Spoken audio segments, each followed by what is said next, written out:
there's a scripture that says, when I was a child, I thought as a child. Then when I became a man, I put away childish things. Mm.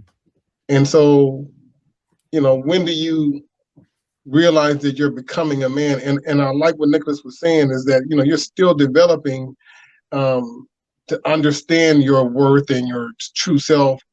And, one of the things is it money that you want? Is it relationships that you want, like relationships with your friends, relationship with your family, relationships just with coworkers and so on and so forth, classmates?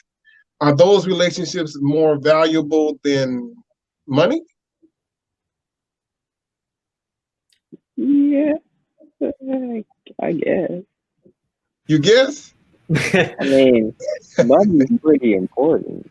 Like, it's a major factor in life, but I feel like relationships might supersede that. I don't know. It's opinionated. Yeah. I don't know. I kind of feel that money and relationships, all that doesn't really matter, because you can go up to some homeless people and they're literally just happy to have a conversation with you. And you could tell they know what they're worth. They know that even though they're homeless, even though that they don't have a roof over their head, they're still happy. They still have joy in their eyes. Yeah. So the thing that I would ask is, what makes them happy? Mm-hmm. They identify with who they are. They're comfortable with who they are. I call it being comfortable in your own skin. Mm-hmm. Right. Yeah, so I would say it's like you said, they're happy to be in their own skin. They're happy to be alive. They're happy to wake up another day. Right. Which comes back to the point that what you have isn't your worth. It's how you feel inside about yourself, about your life, and the way you make others feel. So if I'm bringing worth to all of you, that's bringing worth right back to myself or the world around me. And when I felt worthless in my life, that was a tough time. But I didn't start feeling worthy until I started going to school and achieving, despite all the adversity I had been through, because that was my choice, and I chose that. I chose that as a man to develop my character. My family needs me to be the best example I can be for them. So the best way I could do that is to go to school and get my education. And then I started to realize that brought worth to my brothers. It brought worth to my sister. And it brought worth to my mother. And that's what's most important. That is all important to me and many of us, is building assets around you. What do you bring to the table? In a relationship, in a youth chat, in a classroom, in a work setting, to yourself. Where do you measure that up? And it's directly back to not what we have, but what we choose and what we choose to act on as a man. Would you all agree? Yes. I agree. Yeah. Nice.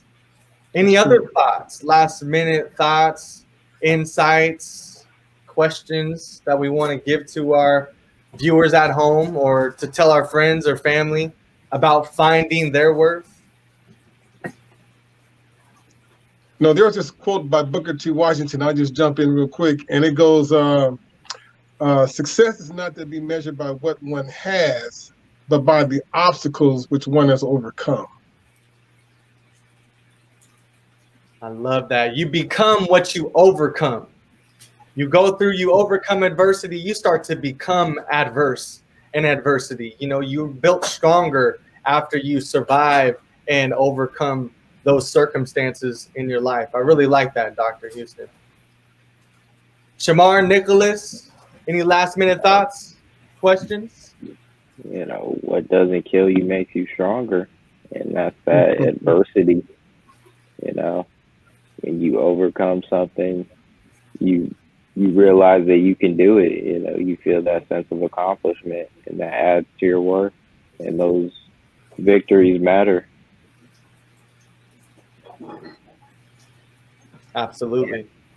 Yeah, I guess last minute thought is, it's like I said, your worth is what you make it. If you sit there and say, well, I can't do this, I'm not worth it, I'm not going to go to the college of my choice, I'm going to drop out of high school, I'm not worth the teacher's time, then you're not, because you're telling yourself that. If you tell yourself, I'm going to be the best student in class, I'm going to get the best grades in class, you're going to do that. And that's what you're worth, because you're telling yourself that you're worth that. You're worth the teacher's time. You're worth, you're worth, it's like I said, you're worth whatever you tell yourself you're worth. Right on. Back to you being in control, you choosing your worth, you choosing to act in a manner that you can admire, but not just you, but everyone around you. So we're building assets up around us as we define our worth throughout this life's journey. I want to thank you, gentlemen, for joining us on this incredible discussion. Thank you for all your insight. Thank you for all your courage. And I especially want to thank you for tuning in for another episode of the BB Dub Youth Chat Series. Yeah. And if you want to visit and see more Brother Be Well content, please visit our website at mentalhealthca.org. As always, I'm your host, Justin Martinez. Until next time, remember, brother, be well.